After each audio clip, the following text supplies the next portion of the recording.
Hello mga striker, have a nice day. Welcome back to my channel. Meron naman tayo dito ngayon na rechargeable na electric fan. Ito siya. Sira yung kanyang power supply.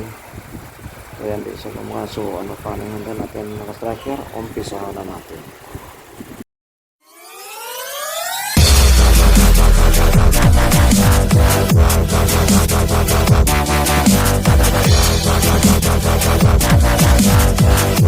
So good mga striker. Ito na yung ginagawa natin na rechargeable na electric fan. Ito siya. Ang problema nito,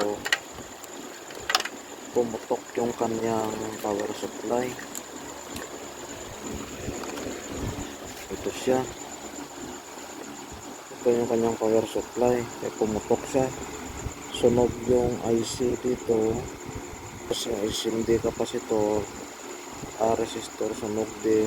Pati ito sigurado ito sunog nito. Ngayon, walang makuha na ng pamalit dyan.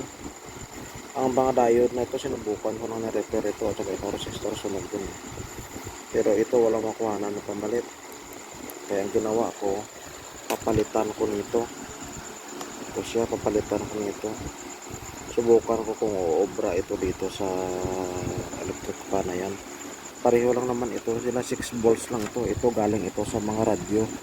Ito yung pinagkuhanan ko ng supply na yan. At saka yung mga diode. Pinuhanan ko. Ito siya. Dito ko yan kinuha. Wala kasing makuhanan kaya ito. Pero mas matibay ito. Ito diode. Ginawa ko kaya diode IN4007 to. Yung number niya. At saka nilagyan ko siya ng 16 volts 4700. Subukan natin ito kung gagana.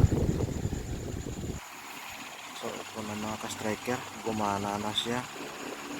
Gagana na siya. Ito yung ating power supply. Instead na ito na yung kinagit natin. Kasi yung battery nito 6 volts DC. Kaya ito galing sa radio 6 volts man to. Sinukat ko na yung voltahe nito. Ito kaya ito yung ginawa ko na lang. So okay naman siya. Tumatakbo siya. Mas matibay pa ito. So ikabit ko na. So ito na mga ka-striker. Kapastar natin yung ating power supply. Ito siya.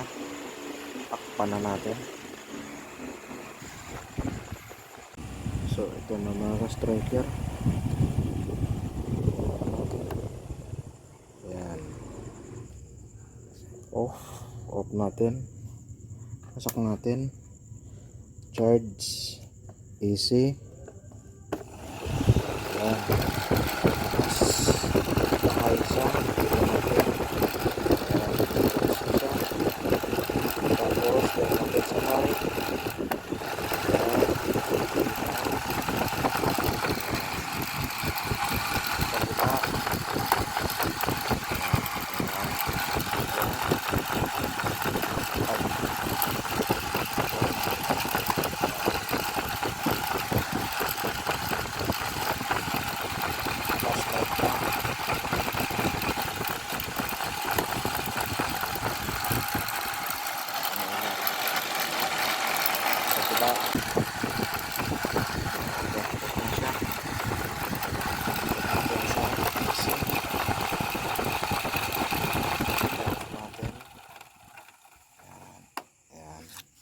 Bunutin natin ito kasi para ma-activate yung kanyang yan, umandar na siya yung DC nya ito kasi nakabunot yung flag nya, automatic yan.